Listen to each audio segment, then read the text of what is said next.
Imaginez un nouveau monde sorti de Terre il y a moins de 30 ans et déjà colonisé par plus de 2 milliards d'individus. C'est l'histoire d'Internet. Qui dit communication, dit surveillance.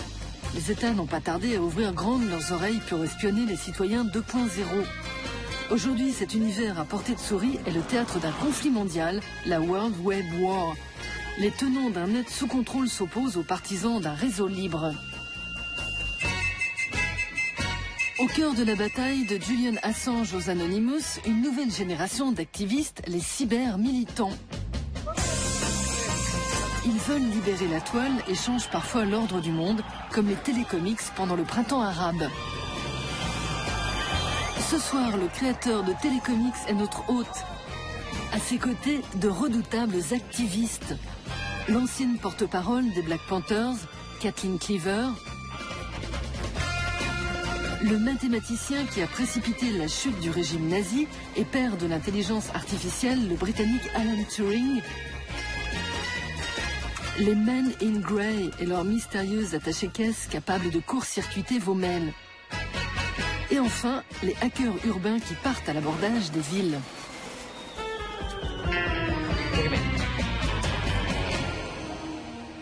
Direction la Suède, le pays qui a un clic d'avance. En 2006, le premier parti pirate est fondé ici. Aujourd'hui, avec plus de 93% de foyers équipés, la Suède est le 3e pays le plus connecté au monde. C'est là, à Göteborg, qu'on trouve la trace du cyberactiviste Christopher Kullenberg, membre fondateur de Télécomics. Vi är för många för att det skulle kunna gå att stoppa oss. På samma sätt som att alltså gatuprotester funkar ju väldigt mycket så också. Att liksom, om det bara är 10 personer som står där nere på torget och protesterar så är de väldigt sårbara. Men om liksom det bara fyller på mer och mer människor så kan vem som helst gå ut där. Och till slut så blir det liksom folkligt och då finns det ingenting att vara rädd för längre. Och så kan man se på internet också att liksom, när vi alla nu bara, om alla fildelar till exempel så är ingen som är rädd för att åka fast för fildelningen då för att alla gör det liksom. Trots att internet är övervakat så är vi liksom, tillsammans så är vi alla starkare än det här. Än liksom de... Web qui se battent pour un internet libre.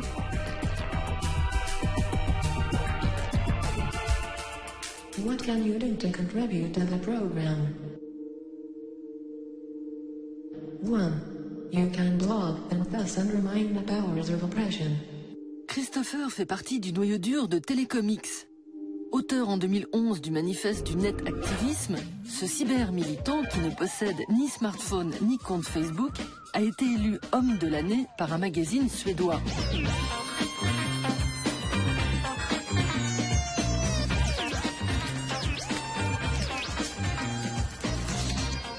Grejen med internet då, i och med att det är så här en öppen teknologi och att vi har en generation av aktivister som är hackers som är de som vet mest om den här tekniken.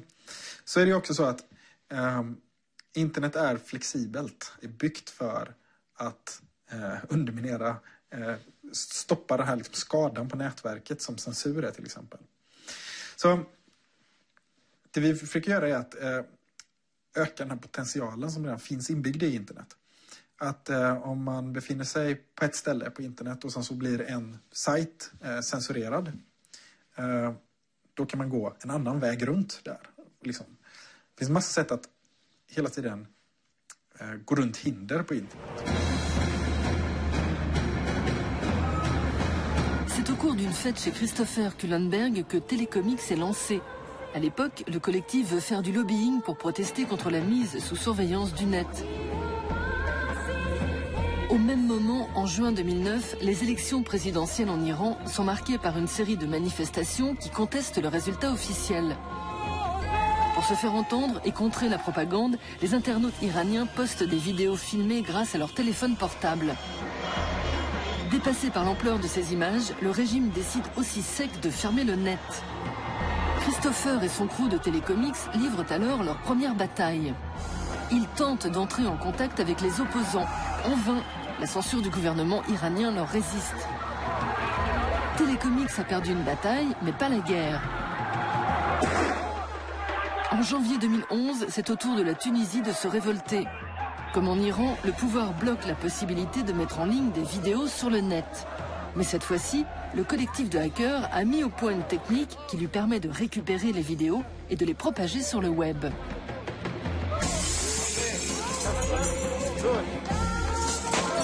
Lorsqu'éclate la rébellion en Libye, les Télécomics disposent de modules sécurisés pour les navigateurs.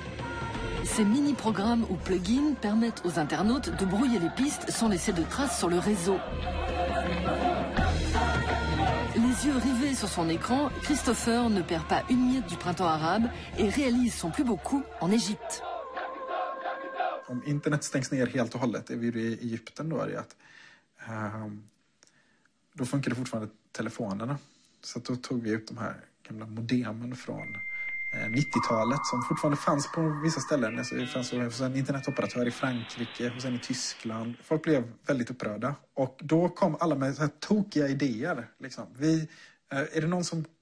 Kan man använda en satellit? Kan man liksom åka dit med en båt? Eller kan man liksom dra en kabel? Eller hur kan vi göra liksom? Ja, men telefonerna funkar. Så att alla de här... Och, alltså, till och med amatörradiostationer i Belgien försökte vi liksom anropa med amatörradio in. Och det lyckades inte särskilt bra. Men alltså, det som är liksom så här, hackerattityden till teknik, att om någonting händer så går det alltid att gå runt det på något sätt.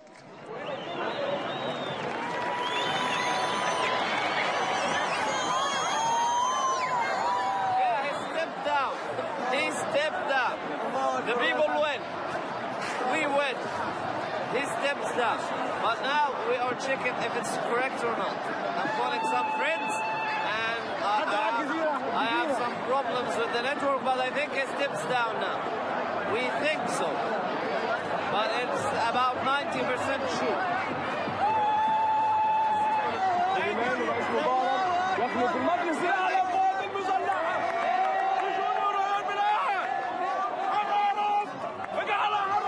Dans son documentaire, le réalisateur italien Stefano Savona campe au cœur du Caire, place Tahrir, la place de la Libération, pour filmer la chute du régime d'Hosni Moubarak. Le premier réflexe des protestataires est alors de vérifier sur le net la réalité des événements.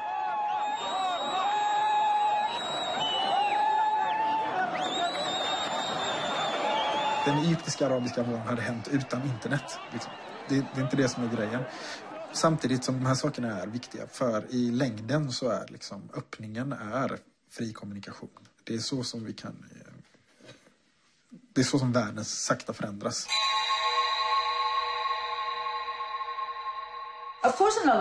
Un autre monde est possible. Tout est possible. Mais le pire obstacle, c'est que les gouvernements font tout pour renforcer leur pouvoir. La révolution, c'est canon. Depuis 45 ans, Kathleen Cleaver est l'étendard féminin du parti des Black Panthers, le plus célèbre des groupes révolutionnaires afro-américains.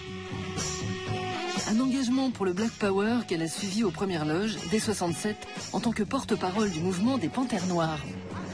My position is Communications Secretary of the Black Panther Party, and I work directly with the Minister of Information of the Black Panther Party. We're building what we call the Ministry of Information, which would deal with the whole aspect of getting out information, publications, newspaper, magazine, pamphlets, contacts with the press, arranging distribution of literature, arranging printing, building tape libraries, building libraries, making sure there's printed publications, this type of thing. Si les Black Panthers ont laissé une telle trace dans l'histoire, c'est qu'elles étaient expertes en marketing révolutionnaire. Avec ces affiches peintes par leur ministre de la Culture, Emory Douglas, elles touchaient un public pauvre et souvent illettré. Un message uppercut placardé sur les murs des ghettos et dans les journaux acquis à la cause.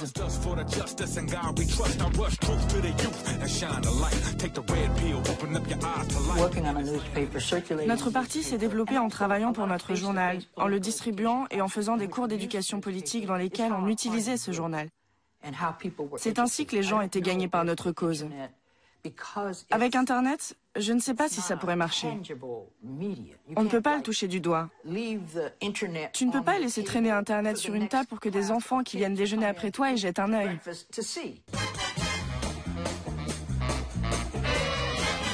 Après avoir repris des études de droit à l'université de Yale en 81, Kathleen Cleaver est devenue avocate. Elle est désormais maître de conférences au sein de la prestigieuse université américaine. Everybody knows that all the people don't have liberties, all the people don't have freedom, all the people don't have justice, and all the people don't have power, so that means none of us do.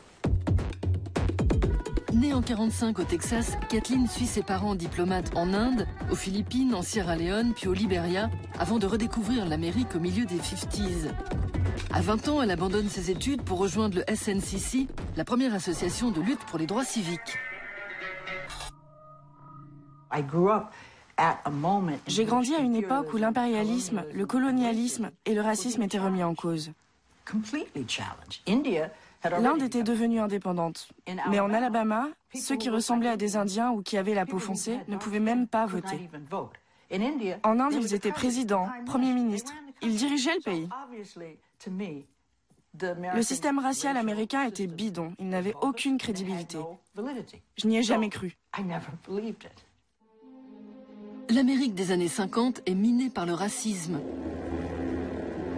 Un siècle après l'abolition de l'esclavage, les Noirs restent considérés comme des citoyens de seconde zone dans tous les États du Sud où règne le Ku Klux Klan. Avec ses premières actions non violentes en 1955, le mouvement pour la reconnaissance des droits civiques est lancé. 10 ans plus tard, il s'est radicalisé. Un petit groupe se forme à Oakland et prône l'autodéfense contre les policiers, rebaptisés Pigs, les cochons. Empruntant leurs uniformes aux résistants français, les Black Panthers se revendiquent communistes tout en inventant le militant chic, l'activisme sexy.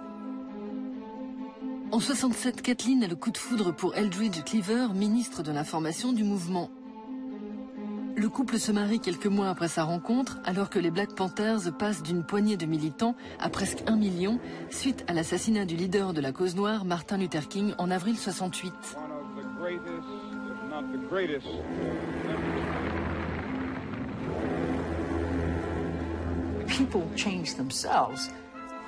Les gens se transforment dans la lutte.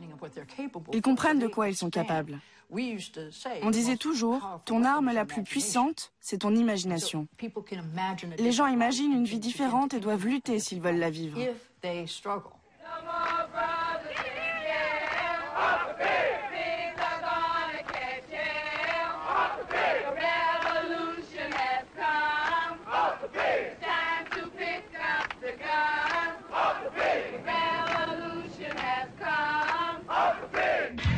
Dès 1956, le FBI crée le Counter-Intelligence Program, un centre de contre-insurrection chargé de détruire les groupes activistes sur le territoire américain. Autorisées par le président Edgar Hoover, les exécutions de Black Panthers se succèdent, comme ici celle de Fred Hampton. Une trentaine de leaders du mouvement sont ainsi abattus. Pour mener cette guerre, le FBI donne tous les moyens au COINTELPRO, allant jusqu'à inventer des albums de coloriage, soi-disant édités par les Panthers, appelant les enfants noirs au massacre des Pigs, les cochons de flics racistes.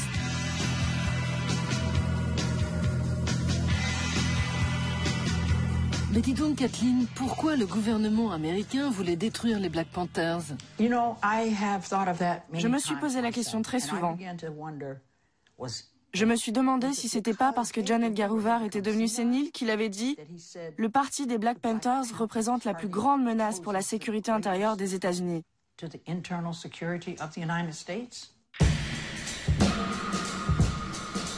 Sous les coups de boutoir du Counter-Intelligence Program, les leaders du mouvement sont décimés.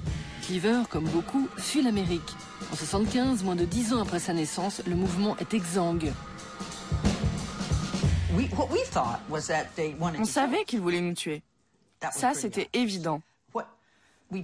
Ce qu'on ne comprenait pas, c'est que tout ce qu'ils cherchaient vraiment à faire, c'était nous embrouiller, nous induire en erreur et nous monter les uns contre les autres pour nous dissoudre.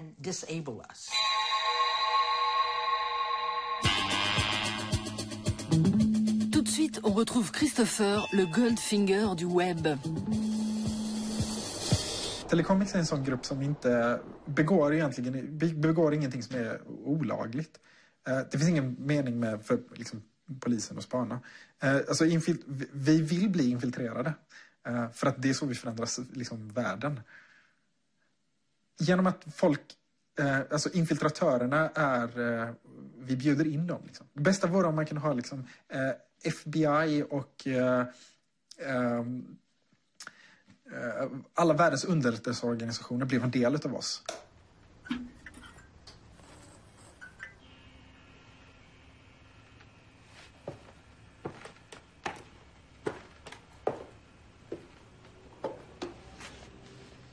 Stasi i Östtyskland.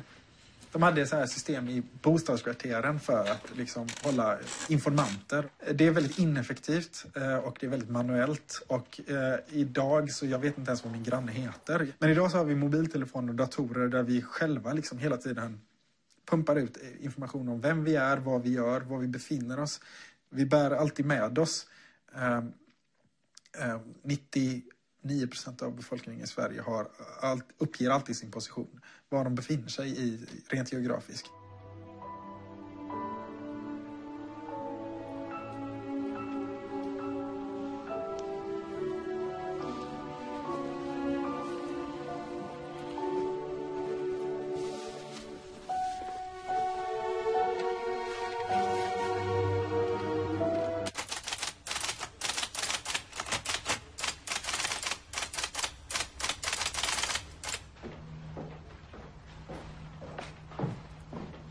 Sie sind zu spät. Entschuldigen Sie, Genosshauptmann, ich bin in so eine Rotphase geraten, da kann man leicht mal 4 Minuten verlieren. Wissen Sie ja, wie das ist.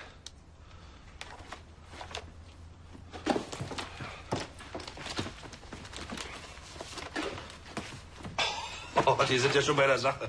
Das gibt's ja gar nicht. Diese Künstler. Har man en smartphone i fickan så förföljs man av sin jobbmail. Dessutom så jag gillar att ha det finns ett värde i att ha tråkigt i livet. Och smartphonen har jag hade smartphone, jag har haft flera stycken. Den konkurrerar om det här utrymmet när man väntar på bussen i 2 minuter. Då tar man fram sin smartphone och så gör man massa saker på den. In the olden days, a pirate looked like this. And he stole treasure, jewelry, gold and silver. But nowadays, a pirate doesn't need a black eye patch, a sword, or even a wooden leg. All you need is a floppy disk and maybe a little ingenuity. Christopher naît en 80, à l'époque où le net pousse ses premiers clics et les disquettes ont la taille d'une crêpe. Il grandit dans la bourgade suédoise de Bodafors. À 12 ans, il surfe sur le web pour la première fois dans la salle informatique de son école. Internet kom väldigt tidigt till den här lilla staden. Och då liksom, på grund av den här liksom, 2 tv-kanaler och ett väldigt liksom, konformt samhälle så blev ju internet väldigt spännande. Där fanns det massa saker. En del saker var liksom, lite farliga. Och liksom, det var den här anarkin som man mötte som var en väldigt stor kontrast till den här ganska stillsamma byn. My handle is the Waddy Cracker, the progenitor of all the nerd rap that you're hearing today. There was a time in my life when the ladies didn't dig me. I didn't get laid and I didn't have a big screen.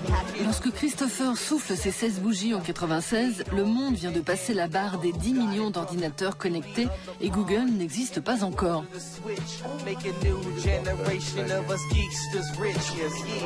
À sa majorité, Christopher plaque son micro-ordinateur pour un sac à dos.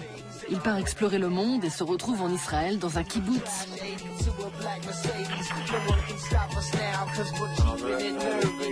Jag kom dit 2 veckor innan andra intifadan började. Och bara då liksom när man är 19-20 och så hamnar man någonstans och så bara startar en intifada. Man vet inte riktigt vad man ska göra så här. Man blir orolig så här och man åker till Jerusalem, man har liksom skottlossning. Men att liksom få åka ner och se de här sakerna, de här konflikterna på nära håll. Det har varit väldigt viktigt för mig för att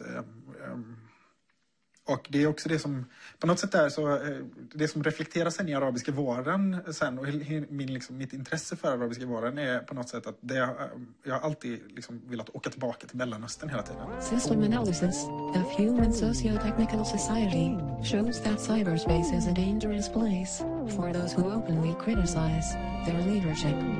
À son retour, Christopher Kullenberg s'inscrit à l'université de Göteborg pour suivre des études de philosophie avant d'être rattrapé par le virus de l'activisme.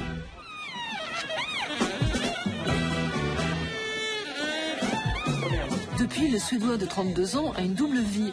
La journée, il enseigne à la fac. La nuit, il lutte avec ses amis de Telecomics contre le côté obscur du web.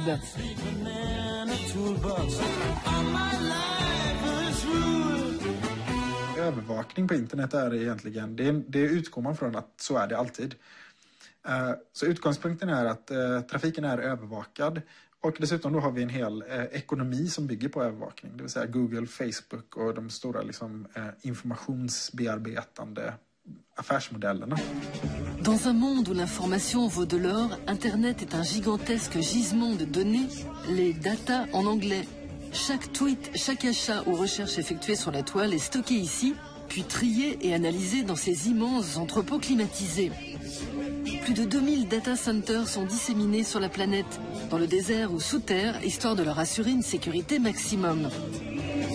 Pour gagner des parts de marché dans la pêche aux données, certaines entreprises se paient même des spots de pub comme ce robot qui n'arrête pas de bouger.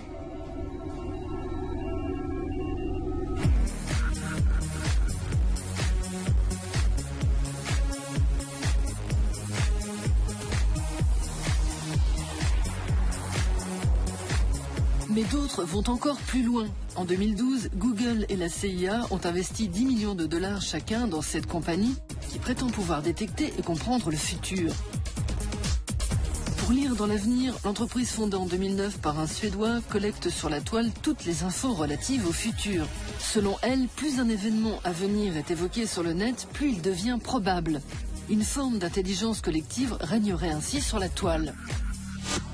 Vi lämnar ju hela tiden en massa information om man surfar på en vanlig hemsida till exempel, så lämnar du ett spår att du har besökt sidan. Du lämnar över ditt IP-nummer till hemsidan och ofta så sparas det i en loggfil då för att det behövs, man vill ju ha besöksstatistik och sånt. Så vad vi än gör på internet, så fort vi interagerar med andra datorer rent tekniskt så lämnar vi spår efter varandra. Som datorer är väldigt bra på att hålla reda på saker. Jag menar, det är det en dator är till för.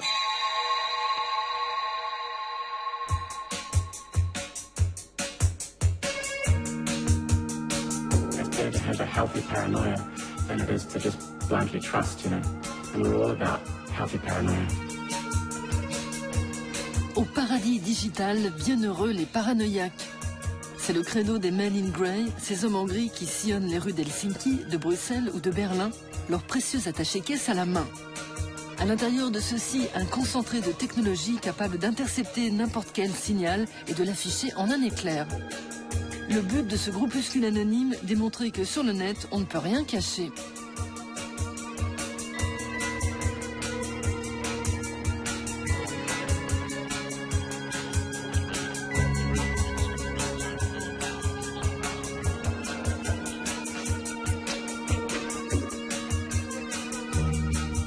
On rappelle aux gens que les tweets qu'ils écrivent bourrés ou que leurs murs Facebook sont stockés sur les disques durs ultra protégés de businessmen entourés de flingues, de crasses, d'avocats, de barbelés, d'actionnaires et de taxes. C'est là qu'est leur truc. Jamais tu n'écrirais une lettre d'amour à quelqu'un pour aller ensuite la refiler à un homme d'affaires en lui disant « Garde ça pour moi, je passerai la reprendre dans 5 ans ». Jamais tu ferais ça.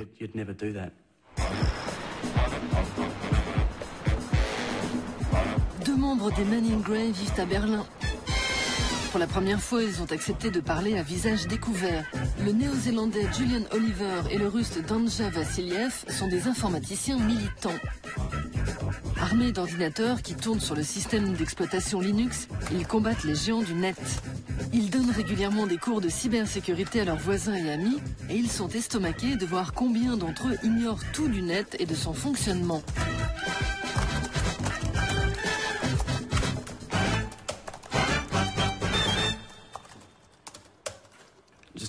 Juste un exemple pour décrire la façon dont les choses sont devenues étranges.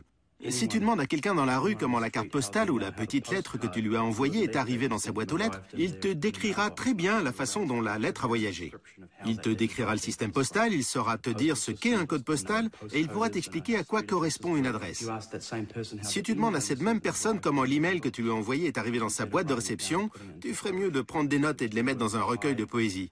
Ce serait une pièce surréaliste assez poussée, un chef-d'œuvre de littérature abstraite. Pour vivre dans un environnement que tu es incapable de décrire, il vaut mieux vivre sans esprit critique ou tout au moins dans un état semi-léthargique. C'est une situation très dangereuse. La dernière trouvaille des Men in Grey, c'est Newsweek, l'ajusteur de news. Avec ce petit boîtier inoffensif, l'utilisateur est capable de prendre le contrôle d'un réseau Wi-Fi local et d'en changer le contenu comme bon lui semble. Ici, on vient de modifier le gros titre d'un quotidien important. Facile à construire, Julian et Danja ont mis le mode d'emploi de ce joujou sur le net.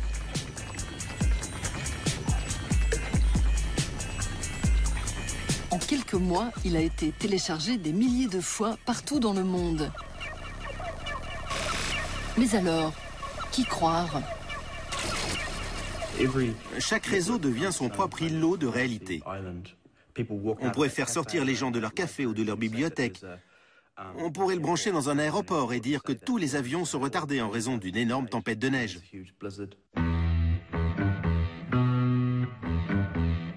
Cette invention a valu en 2011 aux activistes des Men in Grey le prix Ars Electronica, le grand festival de création électronique de Berlin. Ce boîtier menteur qui ferait le bonheur des dictateurs est si discret que même plugué au milieu de 5000 hackers, aucun n'a détecté sa présence.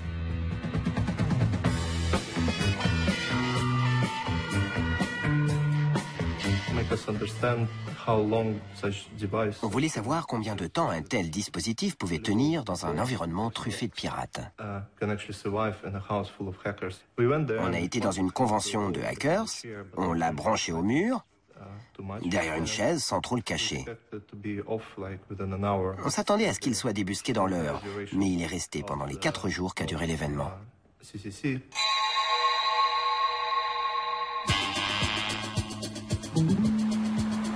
C'est le moment de prendre une bonne leçon de hacking avec Christopher Kullenberg. Jag surfar omkring till Google och mitt IP-nummer just nu, om man går till showmyip.com, så kan jag ta reda på vilket IP-nummer jag har.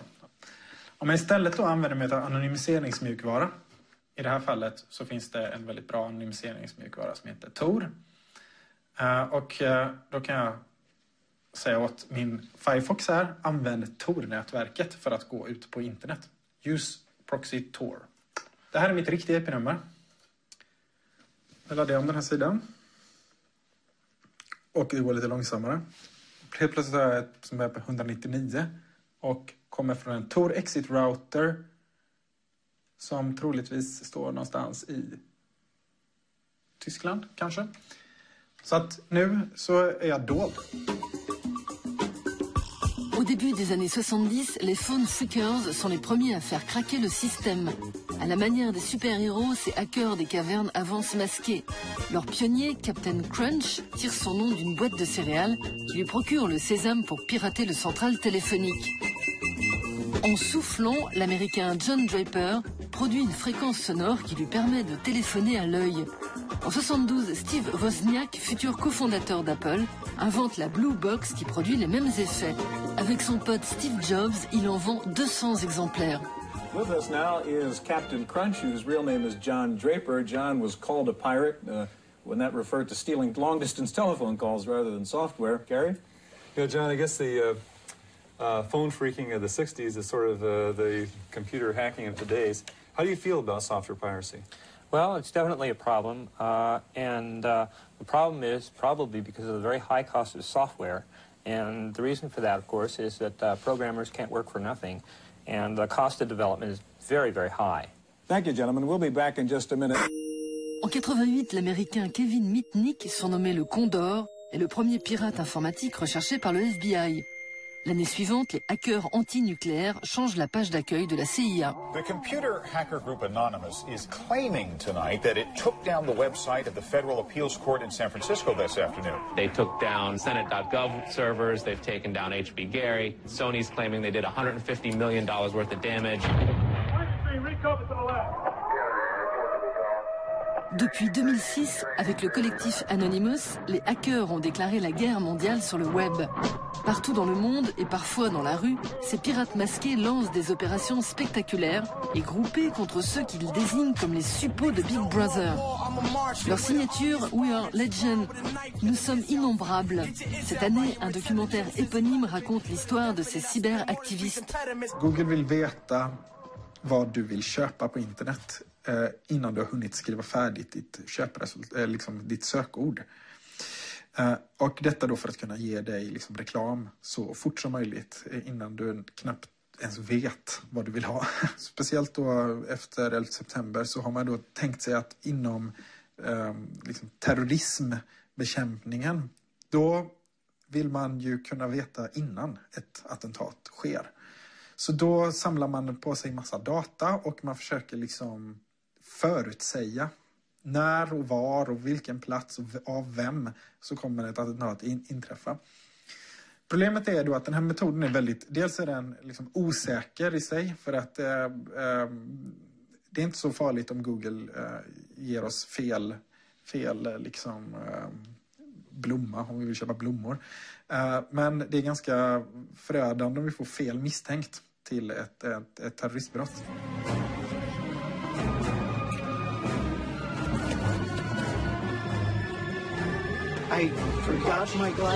Catastrophe, c'est le rêve des États et l'objectif de la CIA. Avant de décider d'envoyer ses drones éliminer une cible, l'agence de renseignement américaine passe au crible une mine d'informations qui sont de plus en plus glanées sur le réseau. Les chats, mails, achats ou recherches réalisées sur le web par les terroristes présumés sont auscultés à la loupe. Une mission remplie par la NSA, l'agence de sécurité nationale chargée d'analyser toute forme de communication qui transite sur la planète. Avec le développement tentaculaire d'Internet, la tâche est énorme. Du coup, le cybercommandant fait construire pour 2013 un data center considéré comme le plus gros centre d'espionnage au monde. Dans le futur, le patron de la CIA, David Petrus, imagine que votre machine à laver ou votre frigo connecté au réseau joueront les mouchards. C'est ce qu'il appelle l'Internet des objets. La maison intelligente avec l'ennemi. Internet byggdes ju liksom man började skissa på det på 60-talet för att bygga så att det skulle ha så hög överlevnad som möjligt. En kalla krigets produkt som är gjord för att skapa liksom ett militärt nätverk som kan stå emot kärnvapenattacker. Och för att det ska funka då så måste man bygga enligt den här öppna, neutrala principen att trafik kan gå lite hur som helst så här. «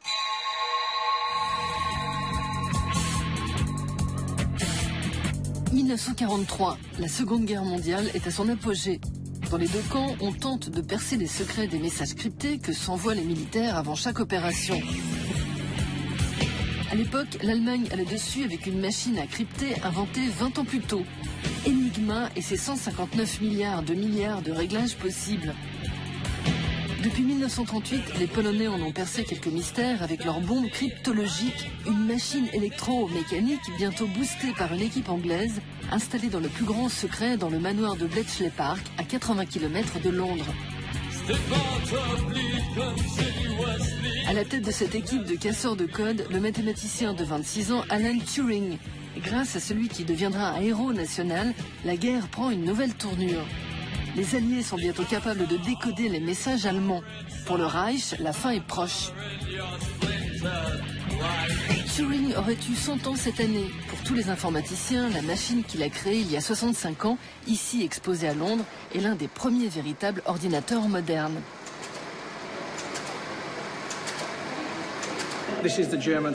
Ça, c'est le mot qui signifie prévision météo en allemand. Et ça, c'est le message envoyé par Enigma qui signifie prévision météo. L'une des particularités techniques d'Enigma, c'est que le résultat du cryptage ne peut jamais être la lettre d'origine. Si tu tapes un I sur une machine Enigma, jamais la version cryptée ne fait apparaître un I. Il s'agit là juste d'une partie du mécanisme. Quand les Anglais faisaient leur analyse, ils se demandaient si le mot prévision météo se retrouvait ici. Et la réponse est non. Parce qu'ici, les deux lettres R coïncident. En fait, il n'y a que dans cette position qu'aucune lettre ne coïncide. Du coup, ils se sont dit qu'ils avaient trouvé la clé du décryptage. Après-guerre, Turing participe à l'élaboration d'un des premiers ordinateurs anglais, le ACE, pour Automatic Computing Engine. Pour ce mathématicien qui a toujours une longueur d'avance, un demi-siècle suffira pour que la machine devienne aussi intelligente que l'homme. Pour déterminer cet instant T, dit Turing, il suffira de lui faire passer un simple test, un dialogue entre l'humain et la machine, où il serait impossible de distinguer lequel est fait de chair et d'os et l'autre de silicone. L'anglais génial appelle ce grand oral digital le test de Turing. Depuis 90, le millionnaire excentrique Hugh Loebner fait revivre ce test. Héritier d'un empire et amateur de call girl, il est aussi l'inventeur d'un tapis dansant portable pour stripteaseuses. L'une des raisons pour lesquelles j'ai fait ce test, c'est que j'ai toujours été à 100% contre le travail. Il faut juste faire tourner les machines et consommer, et laisser les ordinateurs faire tout le travail. À l'un des concours, quelqu'un m'a dit « Tu crois que la vie devrait se résumer à boire de la bière et jouer au bowling ?» Ça me plairait pas mal, j'ai répondu. Turing n'a pas fait que briser le code d'Enigma, mais aussi les codes sociaux de son époque. En 1952, il se retrouve au cœur d'un ignoble procès pour homosexualité. Condamné à la castration chimique, il se suicide à 41 ans en croquant une pomme au cyanure. Cette année, pour fêter ce héros national qui a fini sacrifié par son propre pays, Bletchley Park accueille le test de Turing. À vos marques. Prêt. Partez. Dans cette salle, 8 ordinateurs. 4 avec un humain au clavier et 4 autres équipés d'un chatbot, un logiciel qui simule une conversation. Dans une autre salle, 4 juges doivent déterminer qui sont les machines et les humains. Ouf, jusqu'à ce jour, aucun cerveau de silicium n'a réussi à se faire passer pour un homo sapiens. On fait en sorte que l'ordinateur fasse des fautes d'orthographe. Tu en fais forcément quand tu tapes à l'ordinateur. Quand tu écris une lettre, le correcteur d'orthographe fait son travail, mais ça n'existe pas pour les chats. Du coup, je laisse délibérément des fautes pour donner l'illusion que c'est un humain qui écrit. Tu dois lui inventer une histoire, te demander s'il est marié, s'il a des enfants, s'il est parti en vacances. Tu dois lui créer un passé, comme ça, quand les juges lui posent des questions, il peut y répondre. En fait, tu dois lui donner une certaine expérience de la vie. Les juges sont des journalistes, des professeurs et des mathématiciens. Aucune connaissance informatique n'est requise. 3, 2, 1, merci. Levez-vous. Je lui ai demandé à quoi ressemblait une orange. Et il m'a répondu que ça ressemblait à une fraise. Je lui ai demandé à quoi ressemblait une fraise. Il m'a dit qu'il n'aimait pas le kiwi. Alors je lui ai demandé à quoi ressemblait un kiwi. Et il m'a dit qu'il ne savait pas. J'ai demandé à l'ordinateur, es-tu japonais ? Et sa réponse a été, je n'ai pas encore totalement conscience de moi-même, donc je n'en suis pas sûr. Sais-tu ce qu'est un chat siamois ? Et l'ordinateur a dit, oui, ça a un goût horrible. Il y a encore du boulot, mais l'intelligence artificielle a fait de sacrés progrès depuis 15 ans. En 1997, le super ordinateur Deep Blue bat le légendaire champion du monde d'échecs Garry Kasparov. En 2011, Watson, un ordinateur équipé de plus de 3000 processeurs, participe à Jeopardy, un jeu télévisé basé sur la culture générale. Dans une partie contre les 2 plus grands champions de l'histoire de ce jeu, Watson écrase les gros malins.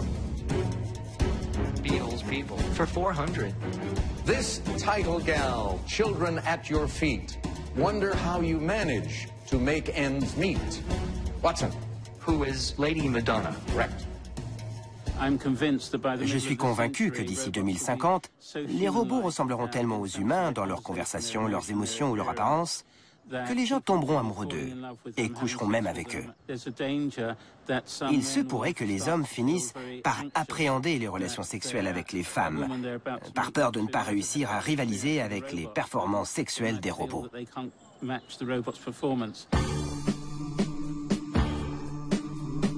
David Levy est un ancien grand maître d'échecs. En 2007, il a écrit Love and Sex with Robots, le premier livre sur l'amour entre l'homme et les robots. Grand admirateur de Turing et d'intelligence artificielle, il est certain que notre avenir avec les machines sera de plus en plus rose.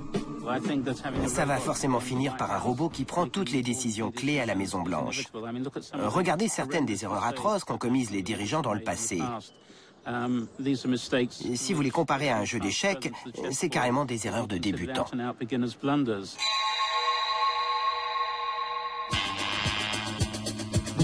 Ça craque dans Trax avec le hacker Christopher Kullenberg.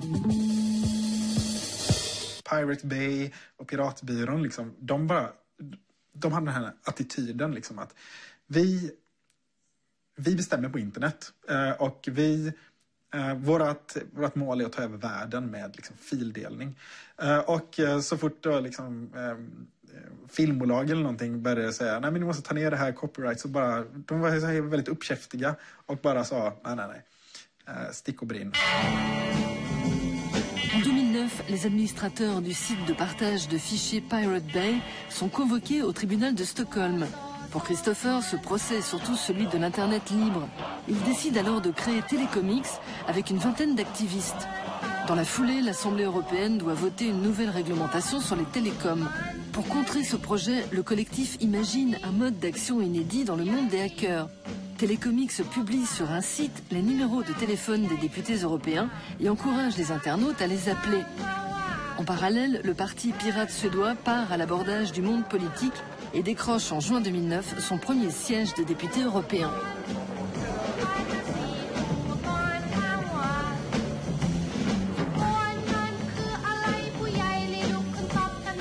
Inventé en Suède il y a 6 ans, le parti pirate est représenté dans 60 pays à travers le monde.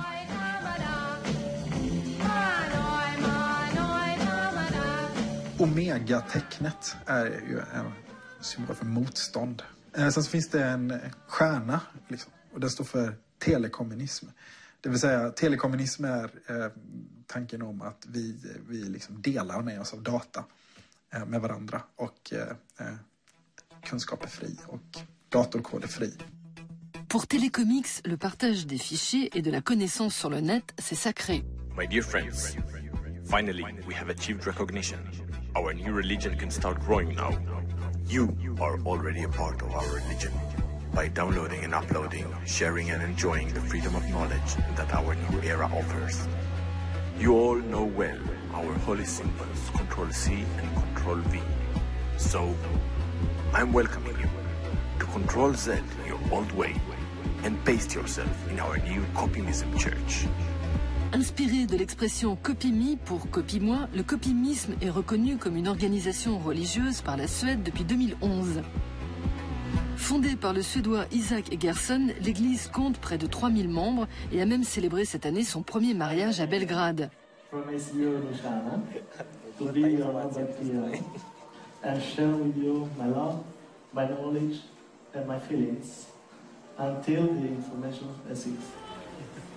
I, Luciana, thank you, Daniele, to be my noble peer and share with you my love, my knowledge, and my feelings, as long as the information exists.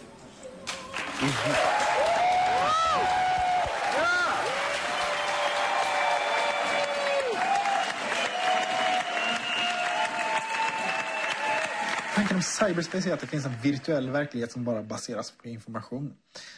Och det där tanken har vi mer och mer övergett. När vi har sådana uppenbara saker som Facebook och när vi liksom lever våra liv på internet, så är det inte så att det där är en annan värld, utan det där är ju någonting, en teknologisk förlängning av oss själva och som är väldigt mycket en del av vårt. Det finns inget virtuellt på internet längre.